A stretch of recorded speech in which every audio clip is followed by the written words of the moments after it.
This is Turn 1 Thoughtseize. I'm Ahren. And I'm Zach. And this is episode 68, Sequencing and Sideboarding. No clever title. It's a very nuts and bolts episode. We're going to cover Baltimore. We're going to go over contest results. We got a shout out. Zach's going to talk about leveling up. I'm going to talk about tech and sideboarding. And then we're going to call a judge. And then we're going to put a bow on it. And hopefully the information presented will lead you to victory. That is our goal. Yeah, I'm in for it. Let's get some W's. Yeah, let's get some W's. All right, so contest results, we got a bevy, if you will, of some really great tribal brews. And this is the Spell Pierce playmat contest from the last episode. And so we ended up getting... the one that we picked was a Horrors tribal deck, which had a bunch of... It was Thing in the Ice, Phyrexian Obliterator, Phyrexian Revoker, Spellskite. Like, it had all the things, right? It had 2-drops, Spellskite just like randomly hoses decks. Like, Infect is a thing again. Sure. Same like Phyrexian Revoker, same thing. Look, you find a way to put Phyrexian Obliterator into like a 3-color deck, I'm in. That's it. That's all you need to know. Yeah. That's what's up. Unclaimed territory. Four caverns, 4 unclaimed territories. Naming horror. There you go. You're already at that point. They're just gravy. 4 black is not even an issue. And then Fatal Push, Remand, standard disruption package, Serum Visions, Counter Squall, just good stuff all around. So Thing in the Ice is awesome in this deck, by the way. It's kind of like a pseudo Lord effect, where it's like not really a Lord because it's not like pumping your other horrors, but like it is a Lord because it like bounces everything that's not a horror, which is sweet. Yeah, it's like 2 mana. Well, I guess technically it's like 2. Assuming you cast 4 1-mana spells to flip it, I guess technically it's like a 6-mana upheaval, but like upheaval's really good. So yeah, in fact, generally game winning when it happens. Yeah, so I'm pretty ready to pay 6 mana for upheaval, and then also you get like a hasty 7/8, and your obliterators are still on the field, and they had Hunted Horrors in here. I don't know if Hunted Horror is like great because there's no torpor effect and like no trick bind or anything like that. Well, you have Thing in the Ice to bounce the little token guys. Oh, clever. Yep. It is pretty hot. All right, so I was wrong. That is pretty great. So the winner, Boris Fishman, at your option. We can sign it if you want or not. That's fine too. And we'll get that all figured out and get it mailed out. So absolutely, thank you for the horrors. Yeah, congrats, Thanks for the man. horrors. Thanks for the horrors, buddy. Also appropriate because it was around Halloween, so yes, just even very, better. very on theme for the week. Topical. I will say though, I'm a little bit sad because we didn't have any sweet golem lists. I was hoping, man. They don't exist. Like I said, if you want to play worse Tron, we can brew that up. We can play it on stream. Like, there's a ton of worse Tron decks. Oh, I've tried, man. I've tried to play the golems, and they aren't good. But I was hoping someone would have figured it out, and I just, someone figured it out without me or something. Doesn't they play Precursor Golem in like vintage shops or something ridiculous like that? They do play Precursor Golem in vintage shops. Yikes. I don't know if you've ever Searing Blazed a Precursor Golem, but that's pretty sweet. I have not. Yeah. I've never been involved in a game in which a Precursor Golem had been resolved. Bam. All right. Boris, you have been emailed. I did it specifically right now because I would forget, because that's the kind of person I am. I just love a lot going on. Shout out the Proven Combatants podcast hosted by the cats, Chantel, Autumn, Teresa, and Sarah. Brand new podcast. They just put out the first episode, and they are off to a good start. What I do know is that they're all very good. And yes. They are, if you are the type of person that likes listening to podcasts, which is pretty likely because you're listening to ours, then, it's worth throwing this one into the stable of podcasts, if you will, Yes, absolutely. Put it in your iTunes library and give it a listen once or twice if you've got some time. Yes. So as far as I know, right now they're definitely on the Constructed Criticism website. They should also be on iTunes by now. I know they're working on MTG Cast, so if you're listening to us through MTG Cast, they should be on there shortly. And other services as they become available, but definitely on the website, and should be on iTunes. So definitely give them a listen. They are great, and all excellent players. So you could learn something from them. I certainly did. So let's talk about Baltimore. You are going to Baltimore. I am not going to Baltimore. I am going to be at PAX Unplugged, which I think is the same weekend. It is the same weekend. That sounds sweet, by the way. But yeah, I think it's going to be cool. I was there was a hot minute where I was going to go to Baltimore, and then I was like, and I decided to do this instead. But for anybody that is going to be at PAX Unplugged, I will be there as well. Just sort of tooling around, probably playing Iconic Masters drafts. Could be probably where I will be most often. And then obviously if there's modern events, I will be there to probably rack some people, or I don't know, play Jund. That's what I've been doing. I've been testing Jund variants. Dude, you can never go wrong with Jund variants. Just never. Oh, Jund aggro. Wait. Let me rephrase. You can never go wrong with Jund variants, provided you have one Hazoret in the list. Correct. Yeah, Hazoret is so super real. If you're not playing Hazoret in Jund, you are doing it wrong currently. Yeah, I tested Kitesail Freebooter. It just didn't work. So far, I'm 10 matches in with Deadeye Tracker in the 1-drop slot, and so far I really like it. So Explore is an insane mechanic, and just eating your opponent's graveyard 2 cards at a time, and you can use it to set up your Bob triggers and draw extra lands. You can basically cut a land if you're playing Deadeye Tracker, and I just really like it. I don't know if it is good. Jund is the ultimate good stuff deck. So I have not established yet if his stuff is good enough, but I have high hopes based on my play experience so far. I probably will give it another 15 or so matches before I put it in the definitely yes, maybe, or no column. That Kitesail Freebooter unfortunately ended up in the no column. Just couldn't hang with the other best cards ever printed kind of thing. No, he's more of a synergy card. Yeah. He needs some help. So the anticipated metagame for Baltimore, you had sort of put up an expected decks in our script.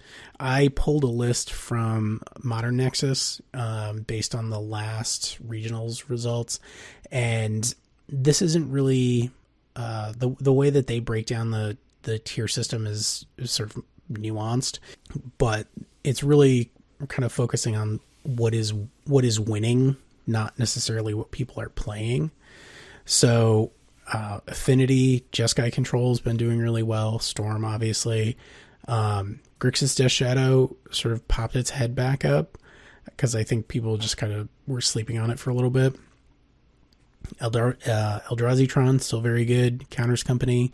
Infect is back in a big way. I think people just kind of forgot that it existed or assumed that like Fatal Push had destroyed the archetype.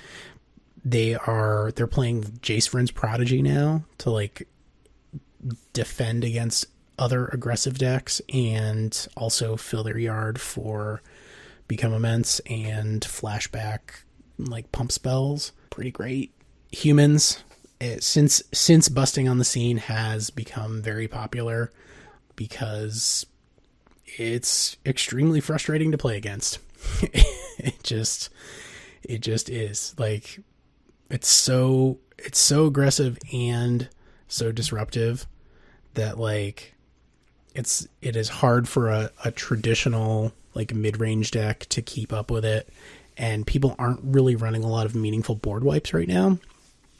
Like, I don't think humans could exist in the old like pre-Eldrazi like red-green Tron world because they were just running 4 main deck Pyroclasms. Well, the other thing too about that deck is that it has multiple different sweeper effects, right? Yeah. Where it's like, you know, you've got O-Stone, you've got Ugin, you've got Pyroclasm, and that's kind of what that deck is good against, or is poor against, I should say, is differently named effects that essentially do the same thing. Right.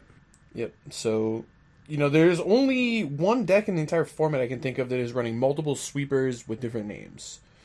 And that deck tends to be a very, very bad matchup for humans, as it turns out. So, yeah. There you go. Blue-white control. I think if you're going to play a blue-white X control deck, I think Jeskai is certainly the better option, and the results kind of bear that out. So, I mean, if you're hellbent on playing blue-white control, then play blue-white control. That's fine. Just Jeskai is probably qualitatively better for what you want to do. Yeah, I mean, that one is close to me. Like I said, I've been playing a lot of Jeskai recently, and I really like. If you told me I could play a control deck, I would jump on it, and say yes, sign me up. Because, as you know, I love control, but I don't believe that control decks exist in Modern. I just don't think it's smart to register one. I don't think you should realistically play one, and I think that if you are going to try and play a blue counterspell-ish deck, you need to have an I win button. You have to have one. You can't drag out the game and let card draw win like you can in Standard, because there just isn't good card draw in the format. You don't have, this general engine type thing. You don't have great answers for everything. You will get decks to go over the top of you in Tron. It's just not a great spot to be. So, well, you can't control everything, basically. Yeah, exactly. But in this format, you can control, the first 5, 6, 7 or so turns, and then set up your I win scenario, right? And I think right now we're seeing 2 different kinds of control decks, and they're both faring much better than classic blue-white in Jeskai Geist, which is more of an aggro deck, honestly. And then there is blue-red / Jeskai Through the Breach, which is making a huge resurgence.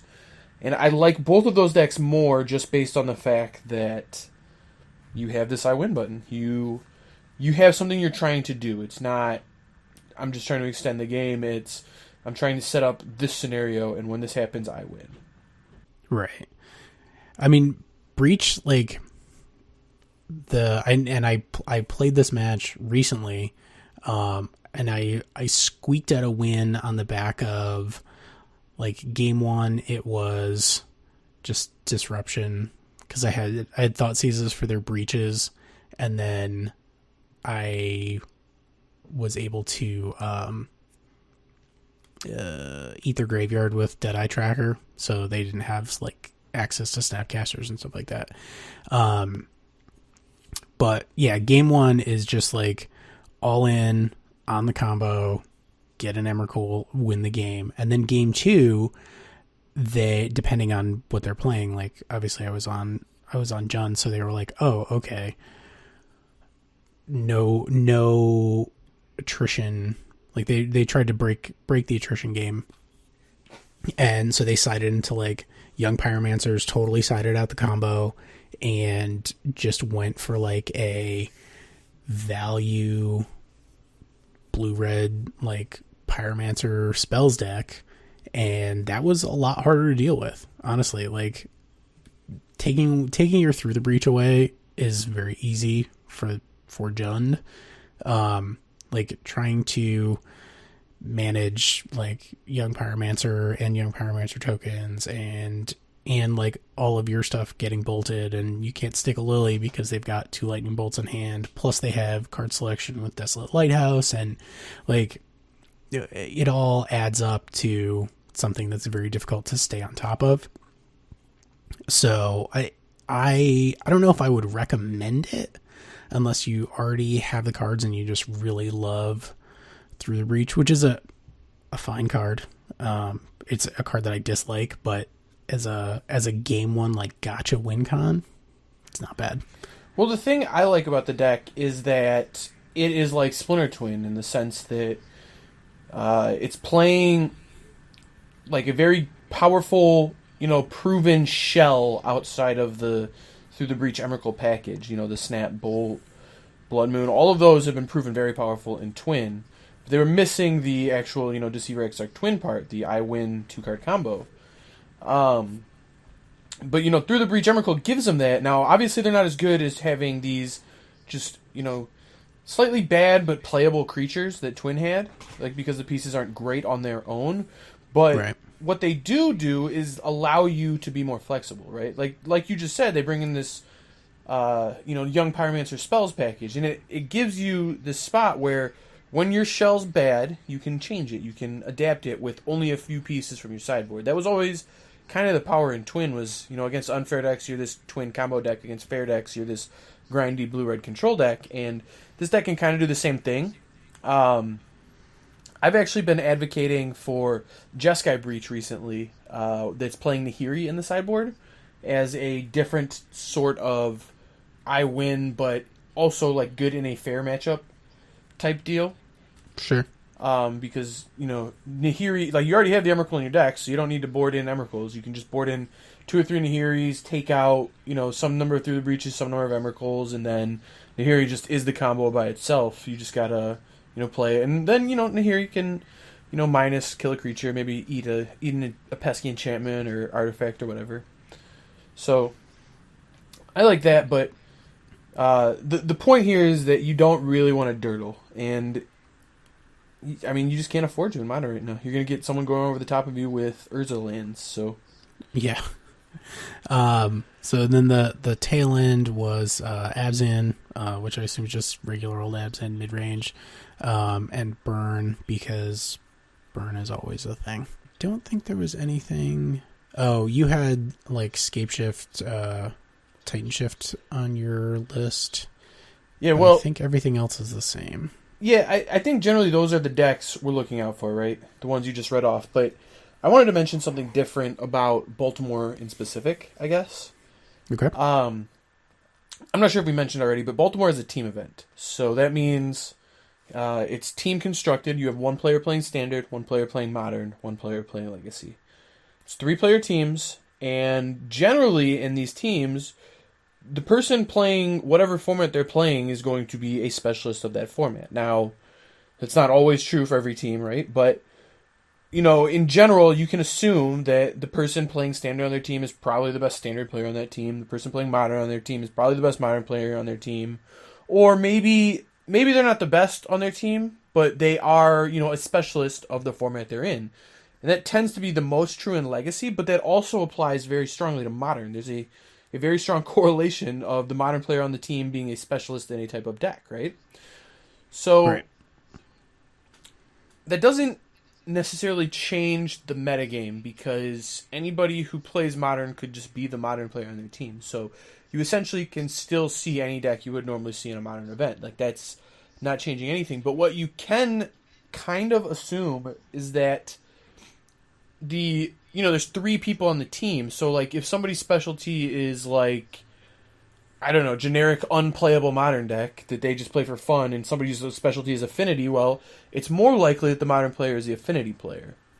So in this scenario, you can kind of assume that it is the entire Modern metagame, but it's weighted much, much more heavily towards top-tier decks, which is why we kind of listed off these top 10 or so decks. And right. I mean, you're still going to have your burn player. You're still going to have your Scapeshift player. These are decks that are maybe not top tier right now, but, top tier recently enough that, it could very well be assumed that, one of the players on their team is like a Scapeshift specialist. They could be playing Scapeshift because it's just a popular archetype. Mm-hmm. So what that means for the actual event is that you want to pick a deck that's well positioned within the top tier, as opposed to a deck that is just better against the field in general, which might be a little confusing in Modern, but generally in Modern, the way to be the best against the field is to just play the best get you dead, I win as quickly as possible deck. That's why we see Storm, that's why we see Affinity, that's why we see Burn always tend to do fairly well. But here, we aren't going to... You're not as likely to see, get paired up against Taking Turns or, I don't know, Green Devotion. Like, these random decks that are, are very powerful. They're very good at what they do, but, have holes. And, if somebody shows up to Baltimore with Taking Turns, like, I have a lot of questions. I mean, I would agree with you, but then again, like, it could just be a guy with quad sleeve deck who's just the Taking Turn specialist, and then it can happen. Well, it happened once. It did happen once, I agree. But the other thing, too, about this is that you do have two teammates, so you can have a Modern deck that is losing repeatedly, progress through the tournament in the winner's bracket, if you will. Sure.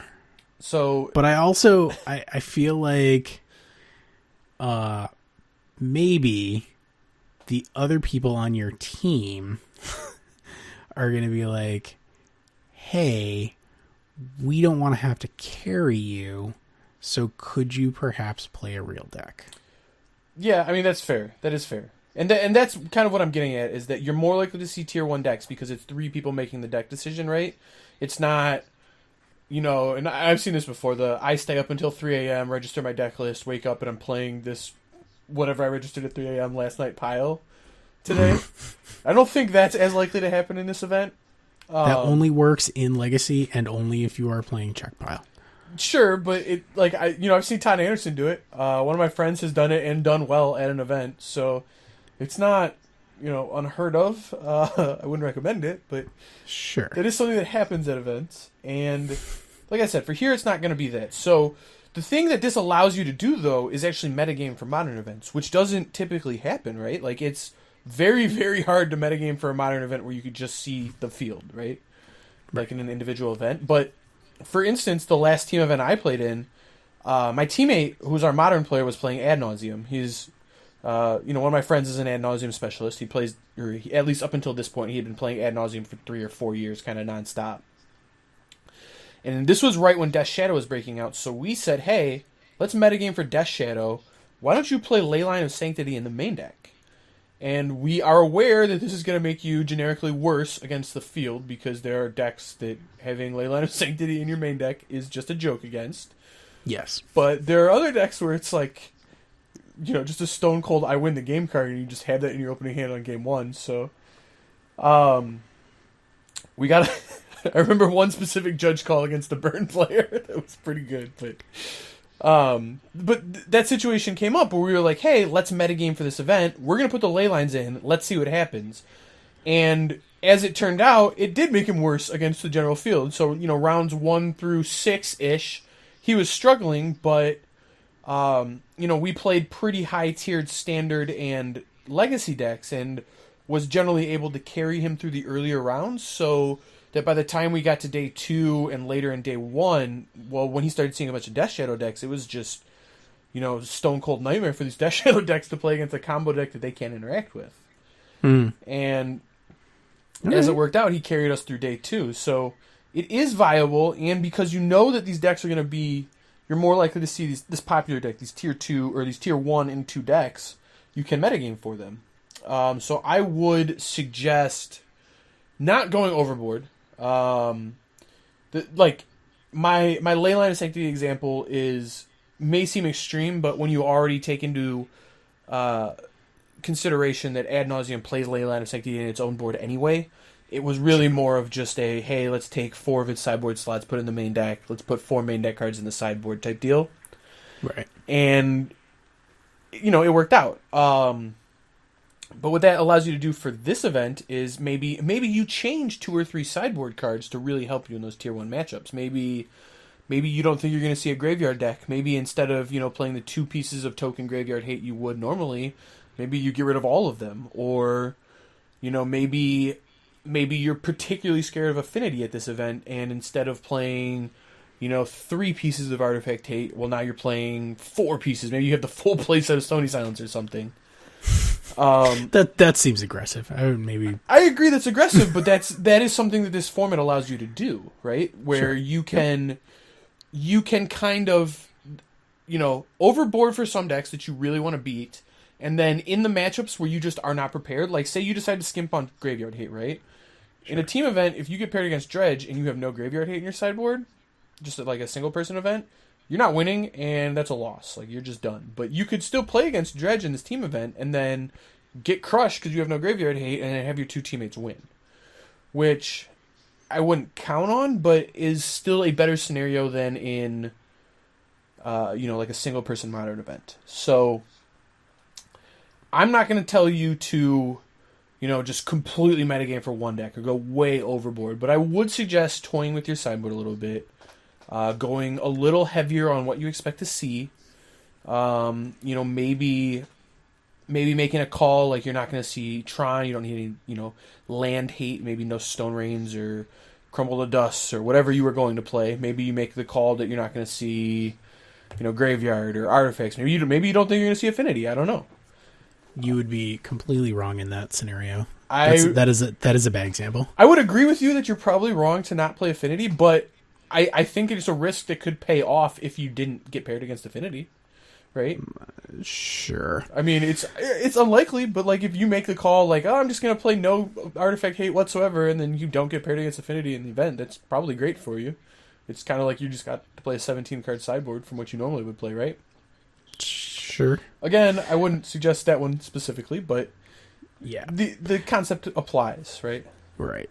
All right. So let's bring it back around to sequencing. To that end, I wanted to cover some tech and some sideboard stuff that is going to sort of specifically attack a lot of these decks, and some of them are cards that don't normally see a lot of play, but also some of them are just sort of oldies but goodies that people have forgotten about.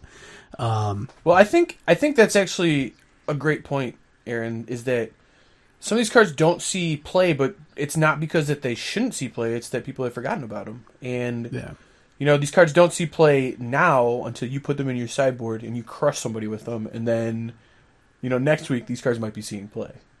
Yeah, that's true.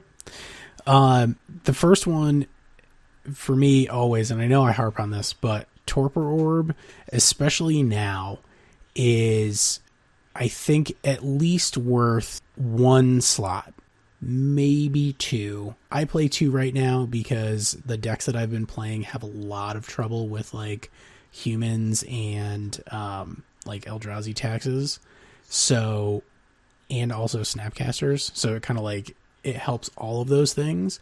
And then also Jund versus Abzan is tough because they're one, Lingering Souls. Obviously Torpor Orb doesn't help against Lingering Souls, but getting Siege Rhino'd is really tough. They have a lot of like just value, and like obviously if you are playing a Jund style deck, you want to minimize your opponent's value as much as you can, and Torpor Orb is really great at doing that. Dude, I think Torpor Orb's a phenomenal call, and I think people forgot about it because of Splinter Twin being banned. I mean, its original kind of use in the format was turning off Deceiver Exarch, right? Right. But it's great against humans. You mentioned that. And just in general, two of the top 3 most played creatures in Modern, Snapcaster Mage and Thought-Knot Seer, card is phenomenal against. Yeah. And does not get blown up by like Ugin or, that sort of thing that would often sort of mess you up. So all is dust even, yeah. Protection all is from dust. it. That's what I was thinking of. Immune to Rex Sage too in the Coco decks. Indeed. That is definitely like a plus, because a lot of the creature based decks will bring in Rex Sage or something like that. And a 3-mana 2/1 that doesn't do anything, not great. It's not a great Coco hit. I don't think you can overstate how completely it bones the humans deck. Torpor Orb on 2 means that you win the game.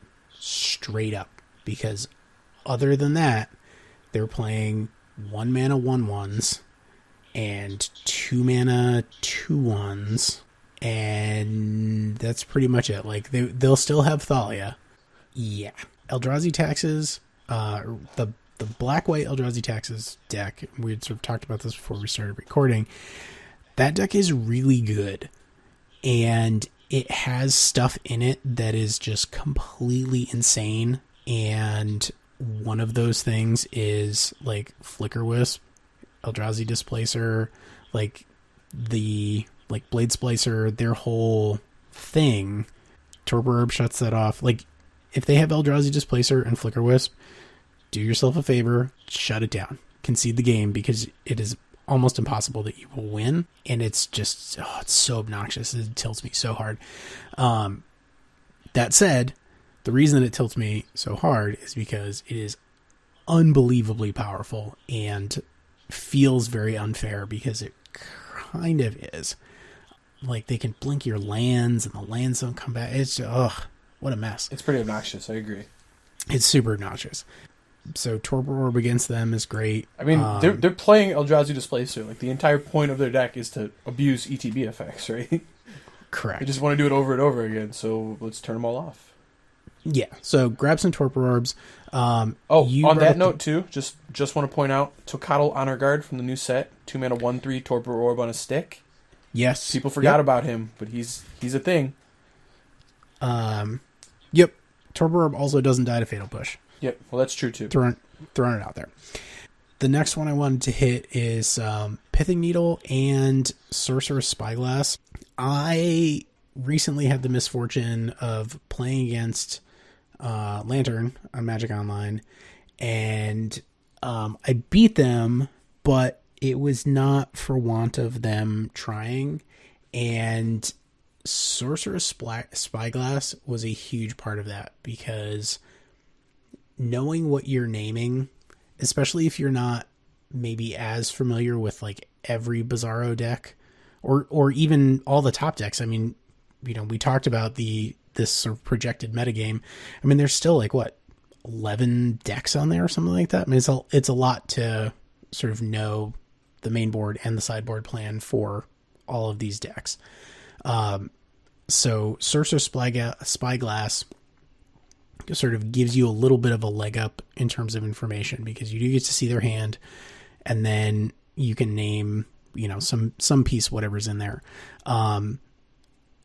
And obviously Pithing Needle is the same thing.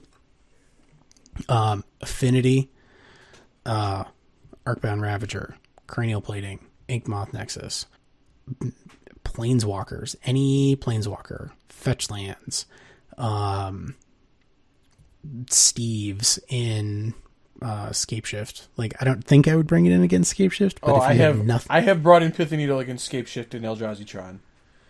And you are happy to do it, because a lot of your deck doesn't do anything in that matchup, and it does something. It does something, right? It is not a blank piece of paper.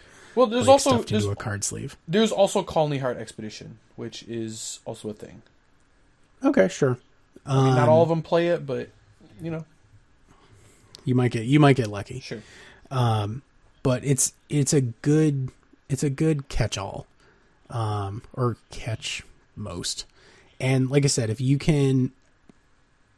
your opponent is on some kind of control deck, like some blue-white X control deck, and they go turn 1 tap land, and then you go turn 2 Spyglass, see what's in their hand, and go, okay, bam, Spyglass naming Flooded Strand, you might be able to choke them out on mana while you does Spyglass do name something lands? else. I thought it didn't name lands.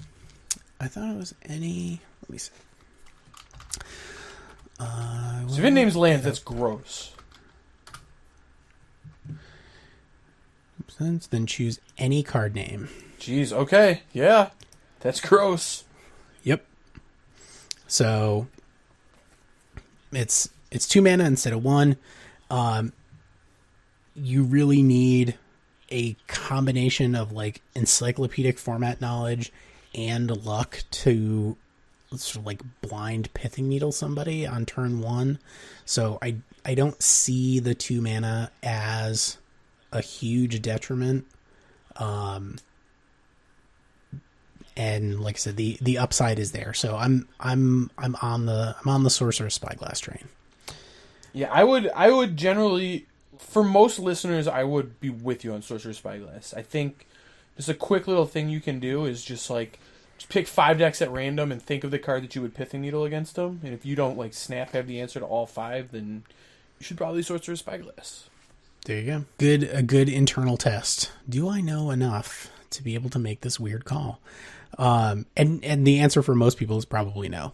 Like, I mean, I probably could, but I spend 99% of my Magic time playing and researching Modern, so I don't know if that's a great yardstick for people. Well, no, it's not. But even to you, Sorcerer's Spyglass has value in the sense that you can't be wrong with Spyglass, right?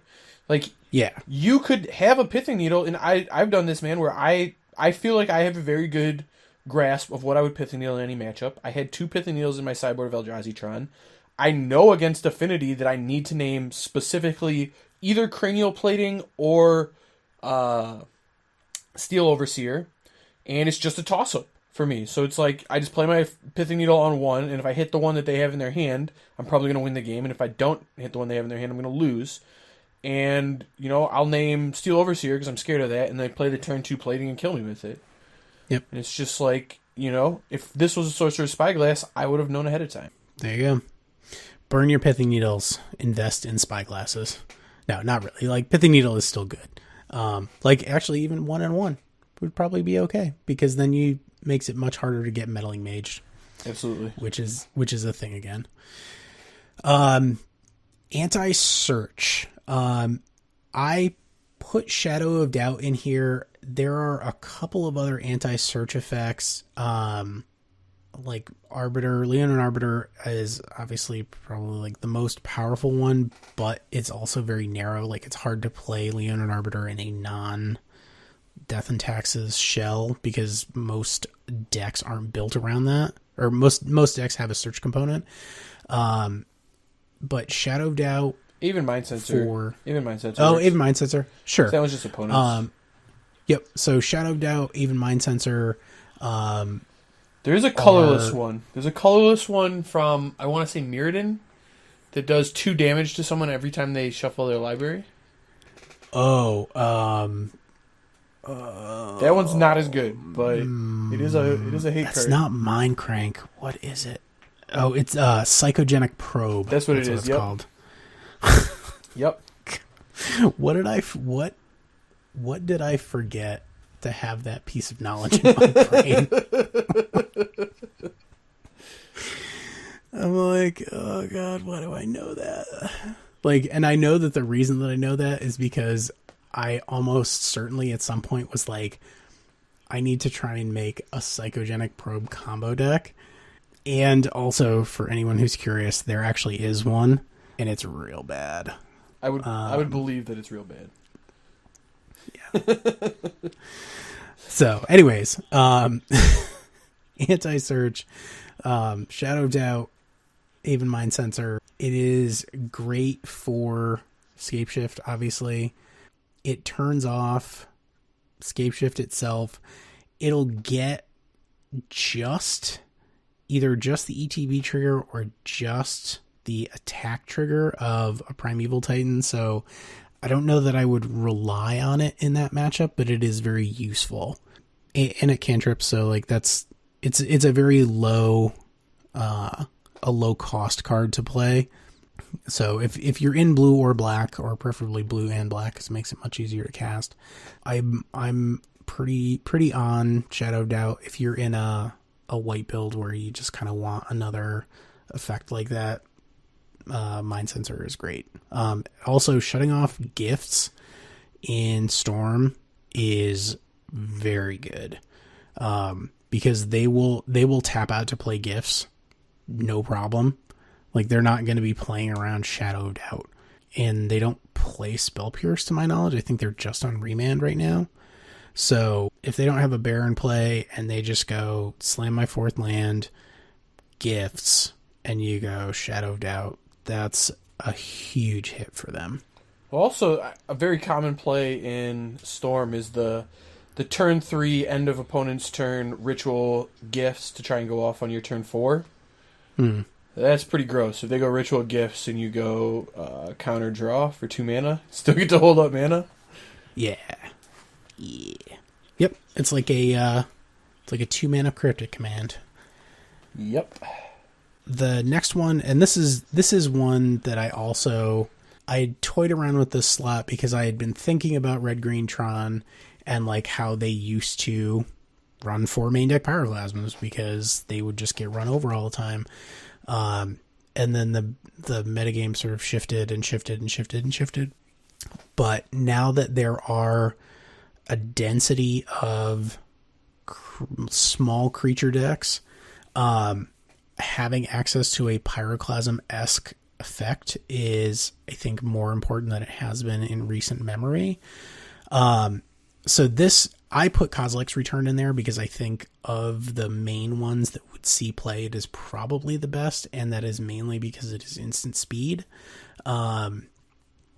It has extra upside because it will kill an Etch Champion, which Pyroclasm and Anger the Gods and Sweltering Suns will not. That said, any of those would also be good choices. Pyroclasm is great because it's 2 mana. Anger the Gods is great because it's 3 damage instead of 2 damage, and it exiles. So there's like a splash damage element there. Sweltering Suns is great. 3 damage and it cycles. Radiant Flames is also very good. I've played a number of decks where I want to be able to sometimes like cast Radiant Flames for 2 because I just need to kill my opponent's little stuff and not kill my X3s. Or, if I'm playing bigger stuff that's higher up on the curve, I can just play Radiant Flames for 3 and not have to worry about my stuff getting exiled if it gets killed, Yep. after I play it. So, sort of find a home for some kind of sweeper. I really like Kozilek's Return right now.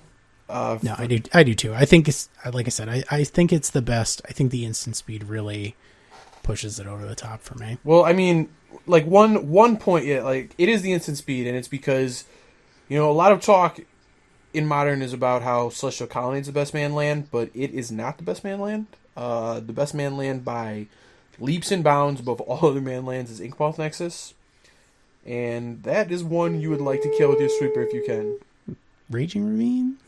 No, I think Inkmoth Nexus is just way better than all the other man lands.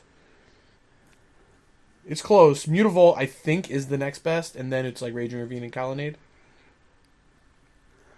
But okay. Inkmoth Nexus is outrageous, man. It's like, it's legacy playable, and it's like good in legacy. Sure. Raging Ravine is also legacy playable, by the way. Just throw it. I mean, that's fair, but like Infect has won events in legacy. Like, it wins legacy GPs. That's true. It's because of how hard it is to deal with an Inkmoth Nexus. Yes. Agreed. All right, so Inkmoth Nexus is great. Killing it with Kozilek's Return is also great. Yep. It's nice too that it'll hit like the Noble Hierarch too. You just get that splash, like gotcha effect. Yeah. Yeah. The other thing too, right? Infect is back, and being able to respond to a pump spell with a sweeper is insanely backbreaking for them. Oh yes. So because it means they need to have like something plus mutagenic growth in order for their thing to survive, and that is not always the case. So it is very versatile, and I care for it a great deal. The next one is Eidolon of Rhetoric, and there's a bunch of these type of effects where either players can only cast one spell per turn, or stuff like Defense Grid does a similar thing where it's not exactly analogous, but Defense Grid makes spells cost 3 colorless more if you are trying to cast it and it's not your turn. Basically, the Oracle text is more clear, but that's basically what it is. It's great against like counterspell decks and burn decks because it makes everything their sorcery speed, because they can't afford to pay 4 mana for anything. So like getting Skullcracked, you wouldn't play Skullcrack if it cost 5 mana. I concur. You would not play that card. Yeah, that is not a card. I mean, like Flames of the Blood Hand was a stretch at 3, and that does not see play anymore. So Eidolon of Rhetoric. There's also Rule of Law, which I like very much. Which is same text, just on an enchantment. It is double white though, so something. No, Rule of Law is single white. Is it? I think it's the exact same casting cost as Eidolon of Rhetoric. Let's find out. I'm pretty sure Eidolon of Rhetoric is the exact same card, just on a 1/4. Just literally has 1/4 at the bottom. Huh. Ain't that about a B? What am I thinking? Oh, I'm thinking of Aura of Silence. Sure. Which I don't know if that's modern legal. But it is a very good card. Oh yeah, it was in 10th edition. There you go. Aura of Silence is a very good card. 1 white for an enchantment. Artifact and enchantment spells. Target opponent. Oh, cost target opponent. Oh, this is the Weatherlight. Text is very awkward. So, I'm sorry. Aura of Silence, 1 white. Artifact and enchantment spells your opponent's cast cost 2 generic more to cast, and you can sack Aura of Silence instant speed to destroy an artifact or enchantment. Great. Highly recommend. So just another taxing effect that does not die to removal. Well, I think I actually like Rule of Law better than Eidolon of Rhetoric right now, just because Storm decks have moved to playing Dismember, and Dismember is very good in their deck because it literally just is for life. Like, they don't even have to pay the colorless. Yep. A lot of times. Yeah, no, I am a huge fan of Rule of Law. Plus, it has sweet art, and it has 2 printings. Is very inexpensive, but very impactful.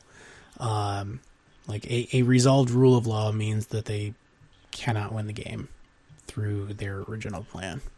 They can try and beat you down with 2 goblin tokens and a brawl. That's not a good plan. Not a great plan. I agree. It is also like, it is good splash damage against burn. They really want to be casting more than 1 spell per turn, and taking their clock from like 4 turns to 7 turns is not like, they are not designed for the long game. So if you stretch it out and you've got a better like mid or end game than them, it's lights out. Also, who knows, maybe somebody shows up with Living End and you can't Living End through a Rule of Law because your Cascade counts as your spell, and then Living End just doesn't happen. Also, it's great against Snapcaster decks. I think people forget that. Yeah. Yep. It is good, because, man, that Snapcaster. I mean, if you want to make Snapcaster into a 2-mana 2/1, that's probably a win for you. Yes, agreed. The next one I wanted to cover is Meddling Mage. Obviously is back, but Meddling Mage, Nevermore type effects, and I lumped Ruined Halo effects in with that. Ruined Halo is white enchantment that gives you protection from a card. The nice thing is it's not. It can be any card. So, like, you can Ruined Halo, name Valakut, and not die to Scapeshift. I mean, you'll still die to Primetime, but you can't get comboed out. Or, you can Ruined Halo, name whatever, Death Shadow, or... It's good against Death Shadow. I've seen people name Reality Smasher with it and be successful. Yeah. Reality Smasher is a real hard card to deal with. You can name Grape Shot against Storm. That's generally not terrible. Yep. That's a good turn 2 play. I will warn people, though, that you cannot name tokens with Ruined Halo. So, if you bring anything against Storm and you think they're on the Empty the Warrens plane, you cannot name Goblin Token, because that does not work. Oh, because it doesn't actually have a name? Yep. Huh. Well, it has to be a card, too, because tokens are not cards. It says name a card. Huh. Today I learned. Yep. But there's, like I said, there's a lot of these. Of the ones that are available, most of them are white somehow. There's also Oketra's something or other does the same thing. Obviously from Amonkhet. I don't remember the name of it is, but I think it's 3 mana, and I would probably play Ruined Halo before I played that card. But those type of effects are quite good. They're very strong, and Ruined Halo used to see a lot more play early on, fell out of favor, started to come back. I think it's in a good spot right now. The last one that I wanted to cover is Hallowed Moonlight. Hallowed Moonlight is 1 and a white instant. If a creature would enter the battlefield and it wasn't cast, exile it instead, and you draw a card. Coco, Breach, Ether Vial, Court of Calling. Everything in the Dredge deck. Living End. Yeah. Right, yeah. Dredge. It just has a lot of, like, relevant things that and in the same way as, like, Shadow of Doubt is very low risk to play. Like, if you think somebody's going to Breach Titan, Summoner's Pact is another one. It doesn't really work against Summoner's Pact. Doesn't Summoner's Pact put it on the battlefield? No. The card would be way busted if it put it on the battlefield. What am I thinking of? No. Oh, no. Summoning Trap. You're thinking of Summoning Trap. Oh, okay. Nobody plays Summoning Trap. That's not true. I got Summoning Trapped at the last SCG I played in. And it was, like, it would have been game winning. I countered a guy's Primeval Titan. He cast Summoning Trap after I countered it. I freaked out because I knew I was dead to Primeval Titan. And then he looks at his top 7 cards and goes, ugh. Puts his head down and puts the Sakura Tribe in play. Oh, sick beats. Oh, I'm so lucky. So lucky. I actually really like Summoning Trap, personally, but... It's a really strong card against blue decks. Yep. So there's just a ton of stuff, not Summoner's Pact. But yeah, anything puts something on the battlefield. Goryo's Vengeance. Sure. Like some smart aleck is going to show up Ultimate, with Nihiri's Ultimate. These things exist. Yeah, these things are real and often are designed to be the end game, where, like, the person has put in a lot of resources and then they're like, okay, white deck, I know you don't have a counterspell for my Through the Breach, so Breach Emrakul I win, and you just go, boop, Hallowed Moonlight, you lose. Well, that's actually a great point, Ahren, is that I think this is actually one of the best, like, low-key sideboard card that you've mentioned in this entire segment, just because, one, it's so low cost. It's like Shadow of Doubt in that, worst case scenario, it's 2 mana draw a card, which, you wouldn't play that card, but as a worst case scenario, like, it's pretty good, right? Yep. But it has the huge upside of nobody plays it, so nobody plays around it ever. Yeah. Yeah, it would be like playing around like Lapse of Certainty or some, like Rebuff the Wicked or some weird like white counterspell, of which, like I said, I think there are probably 4 that I can think of, like Dawn Charm, Mana Tithe. Rebuff. Oh, well, Mana Tithe. Like the reality of playing a deck that is built to take advantage of Mana Tithe and the actual like real reality of playing Mana Tithe is you always remember when you got them, and you tend to forget the times when it was just a complete trash pile that you should not have registered in your deck. And I love that card. It's bad. Like, it's not great. It's really, like, Force Spike, turns out, is not good enough. It's not even good enough in formats where the original Force Spike is legal. So, like, we have Spell Pierce. We have, like, but if you make that Force Spike cost 0, it's one of the most played cards in the format. True. It's a very different card. It is a very different card. Just return that island to your hand. Sure. Yeah. Ugh, days. This card is so obnoxious. Like, and also similarly, like, arguably a very medium card that people play because the times that it is good, it's great, and the times that it's like just complete trash, people are just like, well, someday it'll be great. And sometimes it is. Same thing with Mana Tithe. But anywho, play Hallowed Moonlight. The card's really great. I think you could do worse than putting it in the sideboard of white decks. Like that, definitely. That card comes out of nowhere against people. I mean, if you're playing like Abzan midrange, Coco is like not a great matchup for you. Neither is, I guess, Through the Breach is probably okay for you, but it's not like great by any means. Like they could definitely assemble it. And nobody is expecting a counterspell out of these decks. Like, nobody's going to play around this ever. Like, if you're playing Boggles and you want to put a Hallowed Moonlight in your sideboard to, stop it's not great against Aether Vial, sadly. I wish it was better against Aether Vial, but they can just, like, not put the creature in play. Sure. Well, once they activate it, don't they have to? No, they don't, because you can activate your Aether Vial with no cards in hand. Oh, you may put a creature. Yeah. Womp. Yeah, so, I mean, it's not great against Aether Vial, but maybe it is, like, maybe it's, like, it buys you that turn. Maybe they were going to activate it here, and it, like, prevents a blowout from happening, where they were going to violate a Flicker Wisp to counter or something, or whatever.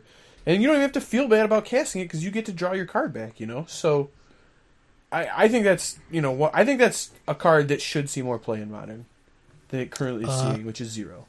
Yes, agreed. I've also been on a roll. I can't remember. I'm sure I mentioned this last time, but I'm going to mention it again because there's an event coming up. I just thought of a sweet combo. Lay it on me. I'm ready. If you Flicker Wisp out somebody's thing and then Hallowed Moonlight, the thing just stays exiled. That's awesome. They're both white. It's perfect. A 5 mana Path to Exile.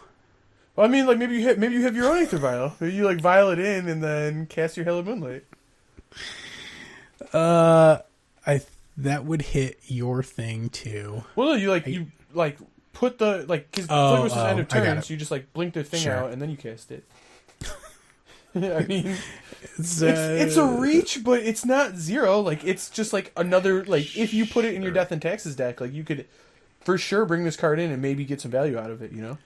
Yes. You could definitely like get somebody's Emrakul with that, which you would not normally be able to do. Which I guess is a thing. Yeah, I mean... I don't know. No, it's fine. Plus think of the beat story equity you get. I mean, that's high, but also I feel like winning is better in that scenario. Generally, but you're never going to forget that time you got him with the Hell of Moonlight. I understand. No, trust me. I remember every single time I ever shanked somebody with a Mana Tithe or so good. Got him with whatever. But I also unlike many people that just insist on playing gotcha decks, also remember the times when it just completely failed, and that tempers my desire to continue to play suboptimal things. Sure.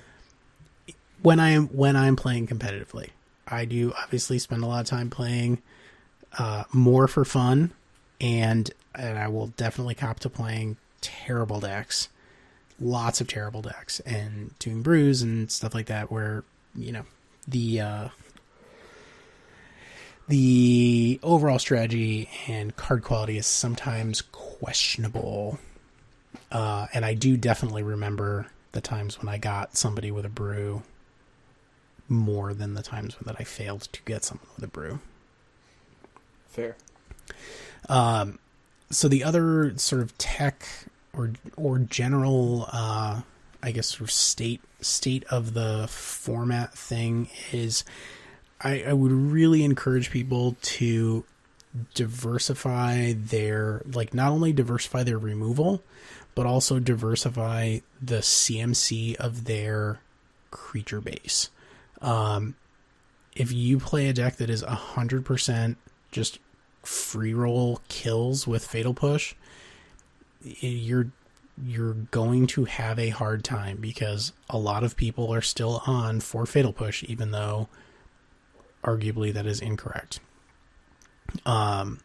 Because when it's great, because you're it's super Disfigure, and Disfigure used to see real play.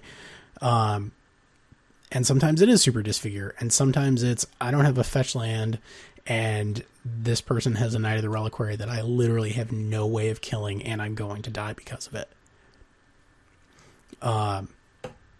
So 2 Fatal Push max in the main. Play a Dismember. You will not be sorry that you have a Dismember instead of a 3rd Fatal Push. I promise. I wouldn't say 2 is the max, but I would not play 4. I'm with you. I think you can play 3, 3 and 1. I think that's fine. But yeah, I mean, you're totally right on the main point here of don't just slam a 4 of for just because you think it's the best one, right? Yeah. And also so as the format widens, it's not like 3 CMC is now what it used to be. 3 CMC used to basically just be the cap, where Abrupt Decay killed everything, Inquisition of Kozilek got everything out of somebody's hand, except for Tron. And, people wouldn't even think, the only 4-drop that you would play is Splinter Twin, because, why are you going to spend 4 mana on something? That's stupid.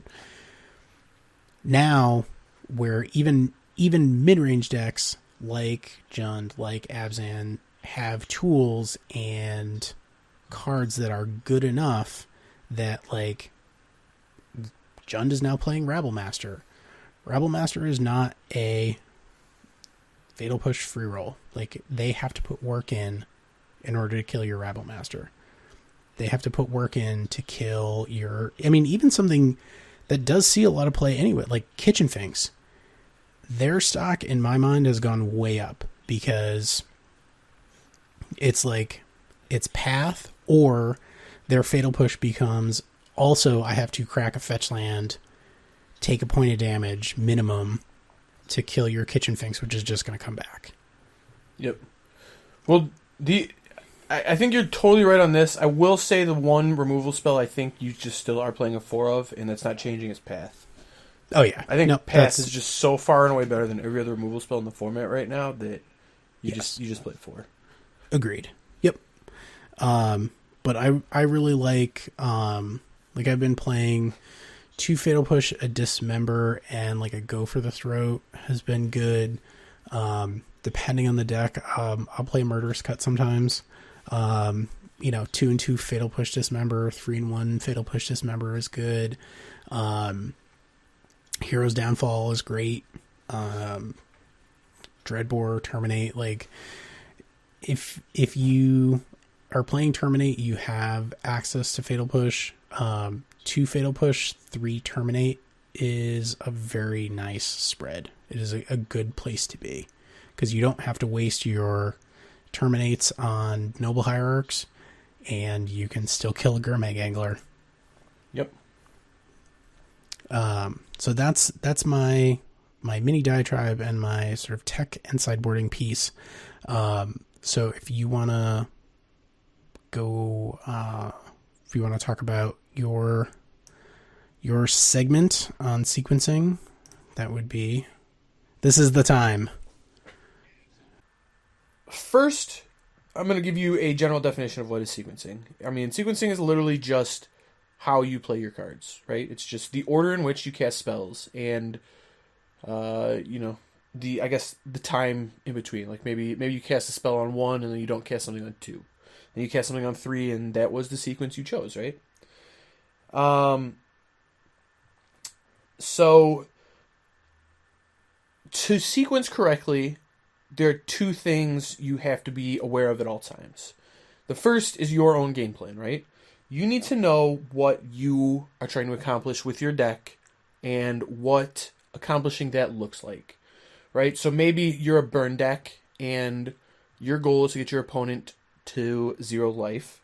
And for you in your deck, that looks like, having a Goblin guy hit them 10 times, or, you resolve 6 lightning bolt / lava spikes / whatever effects. Now, that's not like the end all be all, but you have to remember that's what this looks like. Maybe in Lantern, the sequence is, you have a bridge in play, you have a Lantern in play, and a mill piece, and they just draw a land every turn for the rest of the game. But to correctly sequence your cards, knowing your own game plan is not enough, right?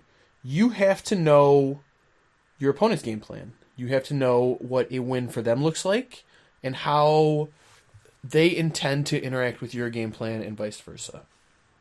Now, that's not always going to be a slam dunk. Now, you won't always know what your opponent's trying to do, and you won't always, sequence perfectly against them, but that's part of playing, that's part of learning, right? Is that to correctly sequence, you have to match up what your game plan is versus what theirs is, and what both are trying to accomplish, and figure out the correct order in which to cast things to make your game plan succeed and theirs fail, right?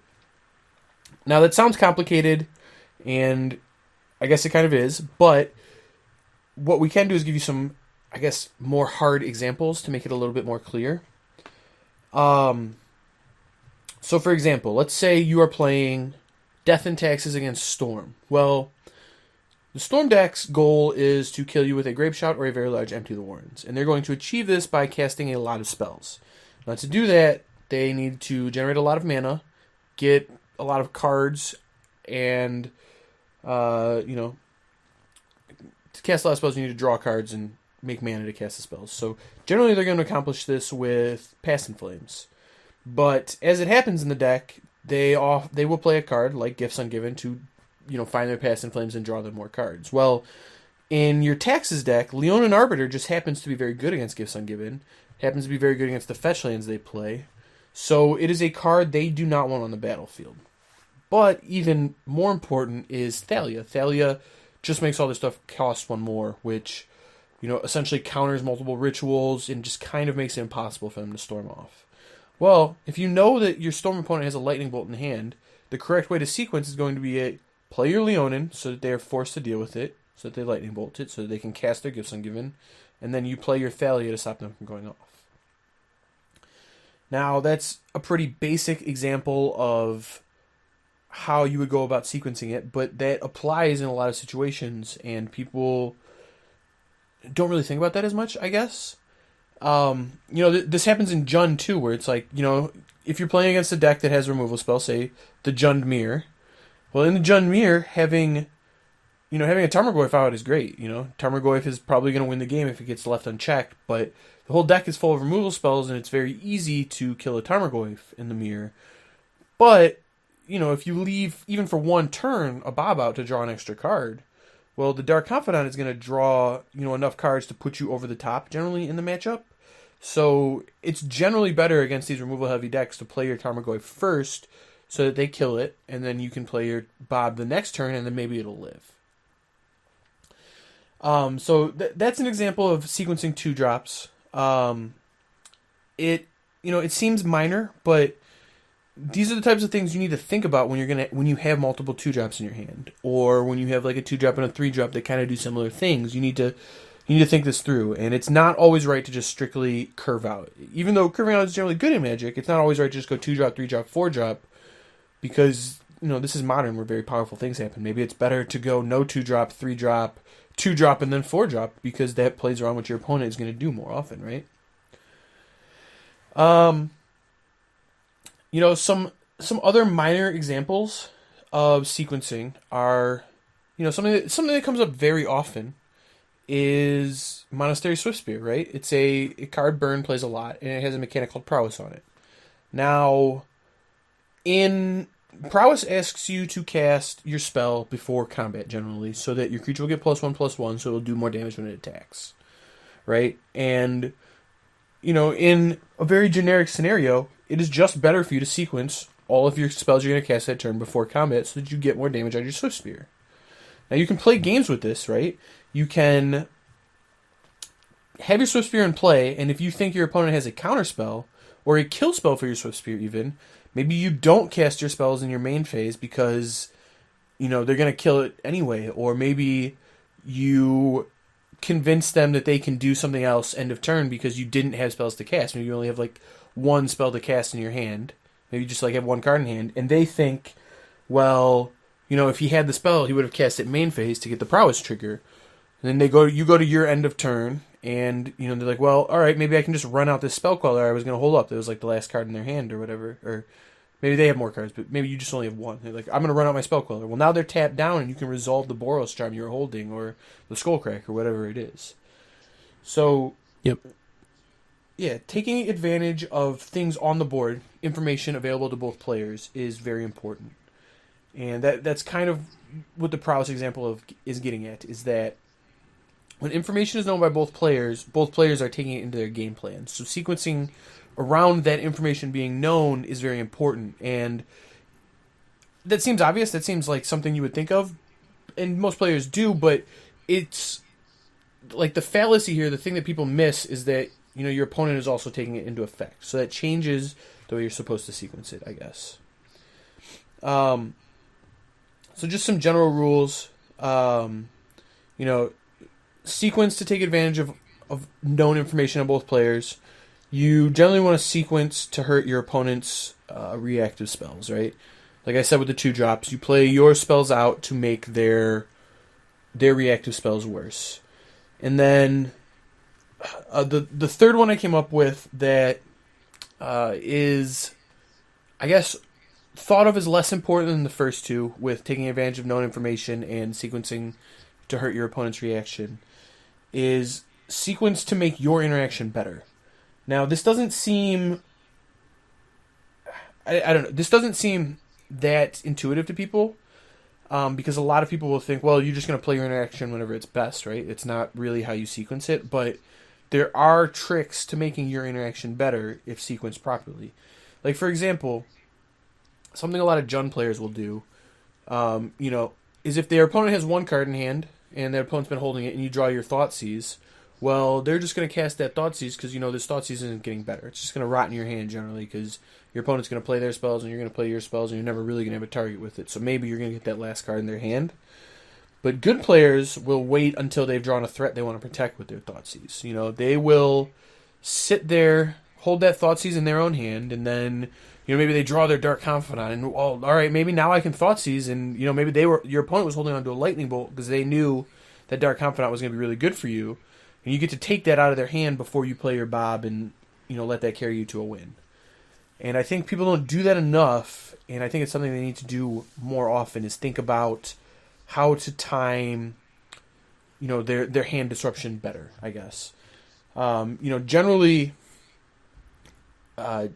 turn 1 Thoughtseize, turn 2 Tarmogoyf is great. But if that's great, so is turn 3 Thoughtseize into Tarmogoyf, right? So yeah, well, turn 1 Thoughtseize into turn 2 Tarmogoyf is great if it's turn 1 Thoughtseize, take your Fatal Push, and you don't have any other removal spells. Sure. So obviously, I play a lot of discard, just generally speaking. Sure. I will, especially nowadays, it used to be always correct to lead on Inquisition. Now I will often lead on Thoughtseize because I don't necessarily always need to take your turn 1 play, because the idea previously, like that, the Jund curve out of like turn 1 Disruption, turn 2 Dark Confidant, turn 3 Liliana, like win the game. I'm less concerned now about like taking your whatever Land of War Elf or your Noble Hierarch, probably. I want to be able to take anything in your hand, because chances are the thing that's going to kill me is 4 mana or more, at least like a non-zero number of the times. And if all you have going is, like, I played against Infect today, so I'll use this as an example. I had in my hand 2 removal spells and a Thoughtseize. So I Thoughtseize them. I took their Become Immense because it was the only thing that I was going to lose to.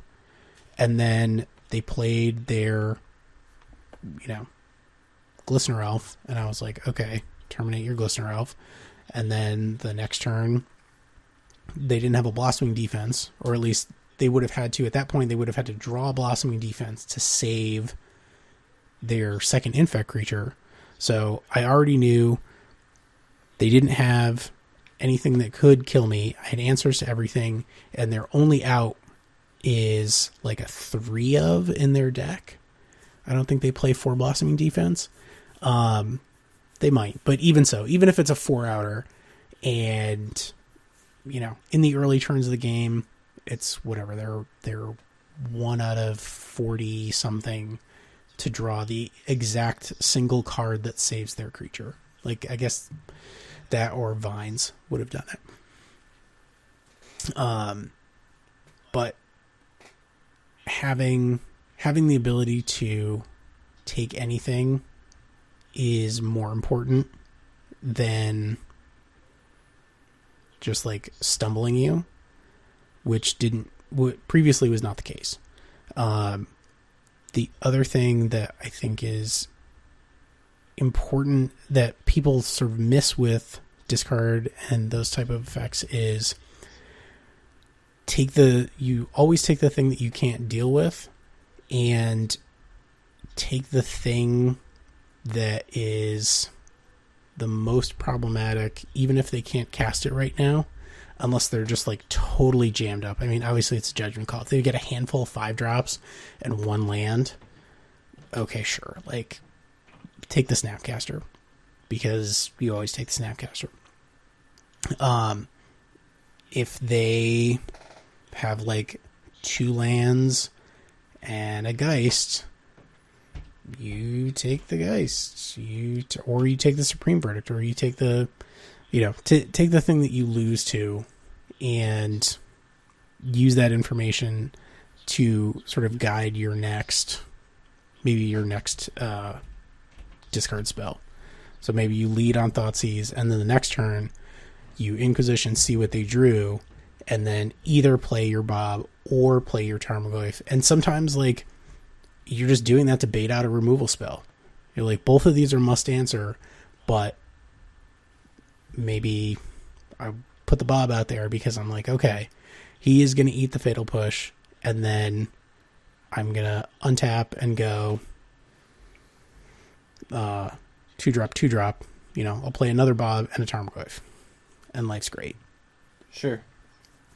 Well, I think, too, the lead on Thoughtseize is more prevalent now because you have Fatal Push, right? Where Fatal Push is kind of set up to kill 1- and 2-drop things, so, you know, you're happier to take their 4-drop, and then, you know, next turn you can Fatal Push their play that you weren't going to take with the Thoughtseize anyway. It's just a minor thing, but it goes to your point of sequencing around the things that you can deal with, right? Yeah. And then the other point I wanted to hit on with sequencing is, you know, still to make your own interaction better, in blue decks, sequencing with counterspells is very important. We don't have the luxury in Modern of having cards like Force of Will or Daze, where it doesn't really matter how you sequence those cards, they're just going to be good. That's kind of... Disrupting Shoal. Yeah, I mean, I guess we have Disrupting Shoal, but that one even is kind of in this because you have to, you know, exile the right casting cost, which makes it very hard and actually very important to sequence correctly so that you have the right casting cost card in your hand, right? Yes. But past that, you want to sequence blue spells to best take advantage of their tempo aspect, right? You want, generally, if you're casting a 2-mana counterspell, you want to counter something that costs 4, or, you know, if you're casting a 1-mana counterspell, you want to counter something that costs 3, or whatever. And you want to trade up when possible. You always want to trade up, right? But you also want to trade it with cards that matter. Like, if you're losing on board and you trade your 1-mana counterspell with their 3-mana thing that doesn't matter, well, you didn't really do that much, I guess. So you have to kind of line up your counterspell with the right thing. And one of the best ways to do that in this format is to hold them. Hold on to your counterspell. A lot of times, you know, you're going to have that counter in your hand for their turn 2 play. Like in Jeskai, for example, you'll have a Logic Knot there and you'll have a Lightning Helix. And you'll have this option to, you know, you can either Logic Knot their turn 2 play or you can Lightning Helix it or Path it or whatever. And generally holding your counterspell means that you're going to have a better opportunity to counter a more expensive spell. But in addition to that, it's going to open up the amount of things that you can counter, right? Like, you get more opportunities for them to cast spells, so it lets you see more spells that you could, in theory, counter with the card. So delaying counters is generally better when sequencing them, and then delaying them to back up your other spells is even better. Where it's like, you know, you could have cast your Logic Knot on turn 2, or your Mana Leak, or Remand, or whatever it was on turn 2 to, you know, kind of buy you some time. But it's even better to, you know, cast your 3-drop on turn 5 and then hold up the counterspell, because now, you know, you can either protect your spell if that's what matters, or you can counter their big play if that's what matters. And generally, a good rule of thumb is to wait on counterspells. And even more than that, and just kind of like a microcosm of a counterspell. You know, if you have like a counterspell or removal spell in your hand, and it's your opponent's first main phase, and they're like, alright, I'm going to go to attacks, and they attack with their guy. Well, you know, a newer player's general idea is, hey, let's kill the guy that's attacking me, so I, you know, save some life points. Well, you know, even people who've only been playing Control a little while know it's generally better to wait until the end of their turn to kill their guy, take a little bit of damage so you can see if you want to counter their play. And that's just kind of how counterspells work in a microcosm, where it's just so much better in this format to hold them as long as you can.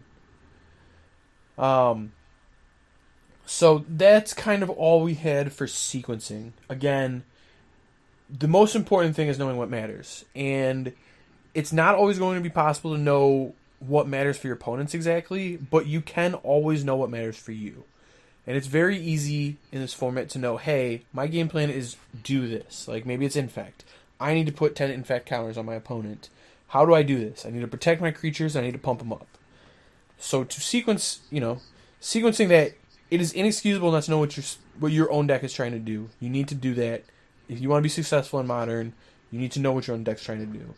And then to become better at sequencing, the trick is to learn the format, right? Like, that's something that comes with time. That's something that comes with practice. That's something that comes with watching your opponents. And that's something even very good players mess up with, is not knowing exactly what their opponent was trying to do. They try to play around the wrong stuff. But you will get better with time as you're making these thought processes during games. You're like, well, hey, maybe before you were just, I'm going to play these cards. Well, now you're like, well, maybe my opponent's trying to do this, or at least I think they're trying to do this. I may not even know, but I think they're trying to do this. Let's see if we can kind of alter what they're trying to do by changing the way we sequence our cards. And I think that is going to give you the best chance of getting better at sequencing. So yeah, I mean, you won't know right away, you won't be perfect at it, but thinking about it will make you better, and follow the rules. Sequence, take advantage of your cards, sequence, take advantage of known information on board, and sequence to try and make your opponent's cards worse. Yeah, I mean, you want to... I guess part of it is you really want to try and dictate...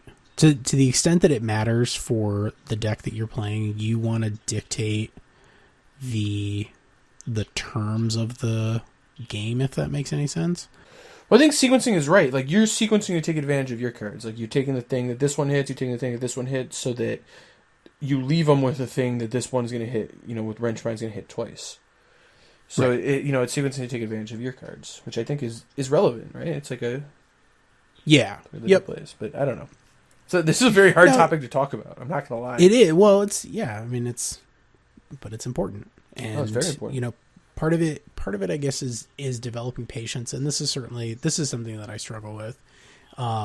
Because a lot of the time, because I play a lot of decks that play a lot of things at sorcery speed, I do have a habit of playing instant speed stuff, just first main in my turn, which is very bad. That is a habit that I need to break. I actually had one of my friends say that. He was like, I was watching your stream and you were abrupt decaying things in your main phase. And I'm like, yeah, well, I'm going to abrupt decay it anyways. Might as well do it now. And he's like, well, but what if they play something else that you need to abrupt decay? Sure. And I'm like, they might play something else that I need to abrupt decay. Perhaps I should think about that. So I guess there's an element of, play the cards that you have to play during your main phase, and then anything that you can play at instant speed, play it when it is most impactful, not when you're just I'm just going to get this card out of my hand because I know I'm going to kill this thing, or I know I'm going to do this. Just wait. Yeah, I mean, wait until you actually have to deal with it. Because who knows? You could be staring at somebody's, whatever, Tarmogoyf, and you've got an abrupt decay in your hand, and you're just okay, well, I can kill it right now, or I can wait to see if they attack. They may not even attack with it, so I don't need to kill it right now because it's not really an issue.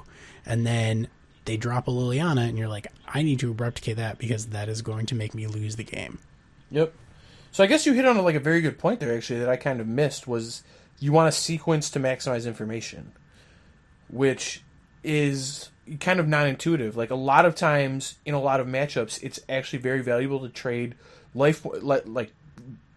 tangible resources, whether it be life points or cards even, for information. And you will do this a lot in Limited, where it's I'm trading cards to try and figure out if they have a combat trick or if they have a removal spell, And that happens in Modern, just like you said. You could cast your Abrupt Decay in your first main phase, or you could wait because, Abrupt Decay can't be countered anyway, so there's very little downside. Well, maybe they play something more important, just like you said. So sequencing to maximize information, also very, very important. And it's kind of what I hit on with the counter spells, where the more you wait, the more opportunity you have to see things to counter. That's another example of sequencing to maximize information, but it's a very important concept that often gets lost when trying to decide how to sequence. Yeah, it's a big topic, and it's, I'm sure, something that we can come back to after the event, I think, because it'll happen. Will it happen before our next show? It should. Yeah.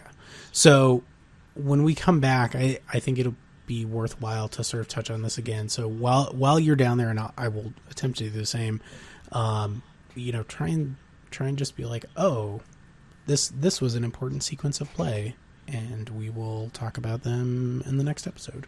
Absolutely. Well, I know my important sequence is going to be play Geist on 3. Yeah. So, third land Geist. That's good sequencing. Yeah. Fair. Cavern naming spirit. Oh no, that's my nightmare. Well, no, that's great for you. Well, if I cast if it's your cavern, yeah. If it's a cavern naming anything on the other side, I'm terrified. Yeah, that's true. Yeah, because you have nothing. You don't play Ghost Quarter or anything, do you? Oh nope. I have Spell Queller. That's all I have. I mean, it's good enough most of the time. Well, cavern naming Eldrazi is the nightmare. You can't Spell Queller a Reality Smasher. That also correct. So I'm going to we're going to talk about sort of when to call a judge, and then I'm going to call a judge and have a discussion with them, which I'm going to sort of stitch in afterwards. But the short answer is always call a judge. Just there's literally no downside to calling a judge. They're there for a reason. And you also do not have to talk to the judge about your opponent in front of your opponent. You can just ask them, just say, I have a question. Can I ask you away from the table? And they will always, 100% of the time, they will say yes. Yep. And then you will get a time extension. You will get your question answered, or whatever. Your concern will be addressed, and then you go back and play the game. So I think that people are often worried about like being perceived as a jerk if they call a judge. That is, you need to fight that instinct, because like the judges are there to help everybody, including your opponent, including you, obviously, but also like they're a resource that is there for everyone, and they are there specifically to help everyone. So, well, even more than that, something that is becoming more and more a trend recently, I guess, is that judge calls have been changed to benefit the person calling the judge. It used to not always be in your favor to call a judge. Like, let's say, for example, it's game 1 of like the 5th round of a tournament, right? And you draw your opening hand, you have a sideboard card. Well, it's game 1, you're not supposed to have a sideboard card. Previously, if you called a judge on yourself, you would get game loss, match loss. I think it's a game loss, so it would send you to game 2, right? Well, now if you call the judge on yourself, it is just a penalty in the form of you de-sideboard, and now you like draw a 6. You're like essentially forced to take a mulligan, which much better than a game loss, and in fact incentivizes you to call the judge. And they're trying to change more and more calls like this, where it's like, well, should I call a judge? Should I not call a judge? To essentially reward you for calling the judge. So generally, the rule of thumb now should be: could I call a judge in this situation? Is there any reason to call a judge?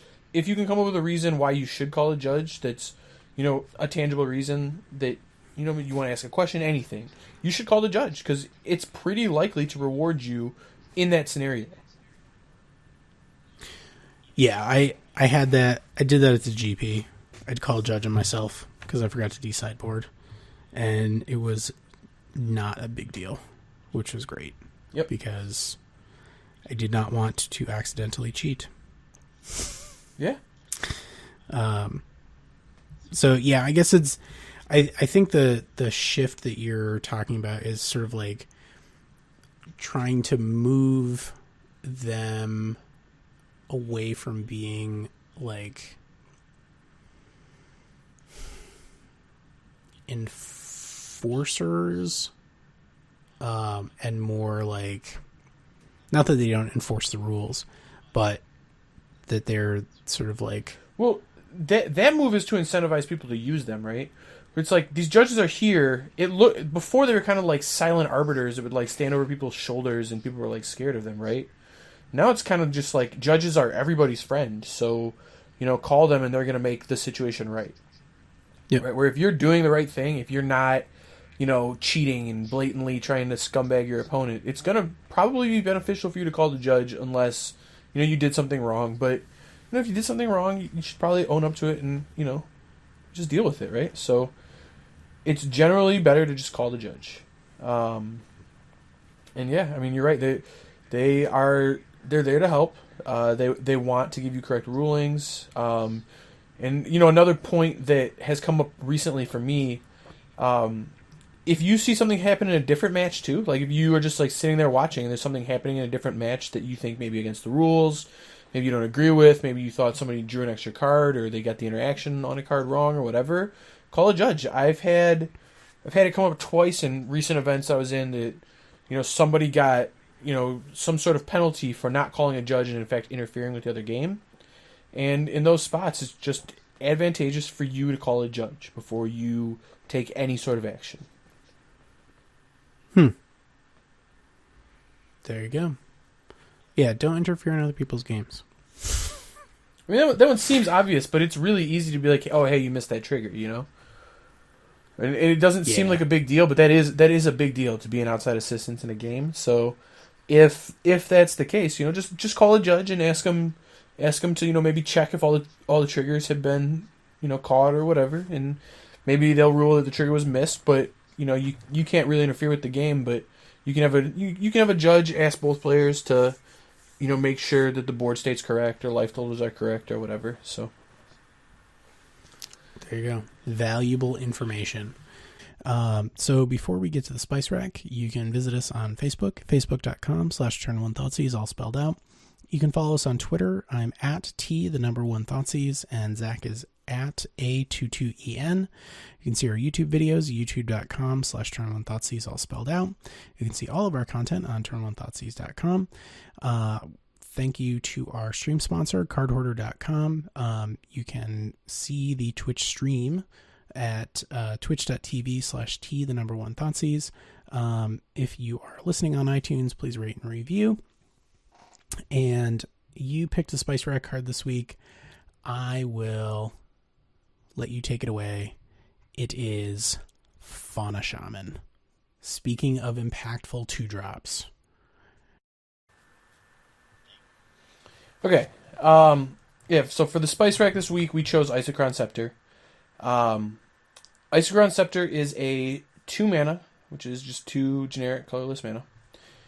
It's an artifact, and it has Imprint, and it says, when Isochron Scepter enters the battlefield, you may remove a card, an instant card with converted mana cost 2 or less from your hand, or you remove it from the game, but you remove it from the game and place it under Isochron Scepter, essentially. And then Isochron Scepter has 2 tap. You may cast a copy of the card exiled by Isochron Scepter. So the general idea is to put sweet 2 mana or 1 mana instants under it. A great one is Path to Exile. Path to Exile is great. It's the most played card in Modern. If you get a Path to Exile every turn, I cannot imagine your opponent being able to win through that. That sounds gross. Another really sweet one is Lightning Helix, and this is why I brought it up, is that I saw in a Jeskai Control Mirror one of my friends exile Lightning Helix under an Isochron Scepter post board, and the person without the Isochron Scepter did not win that one. They didn't bring in their wear tear. No, you typically don't bring in wear tear when your opponent doesn't have any targets for it, and that's why this is sweet. Is because it's an artifact that goes into decks that generally don't play any artifacts. Yeah, I could see that. So they're not likely to have hate for it. And it's just like, have you ever put a remand into this? Just return your spell to your hand and draw a card every turn? Oh, it's so nice. The only... I put a hide and seek on an Isochron Scepter when that was still a thing that you could do. That was a long time ago, though. Okay. That is no longer the case. Sweet. You're not allowed to do that anymore. No, it would cost too much. But it would be sweet. You just...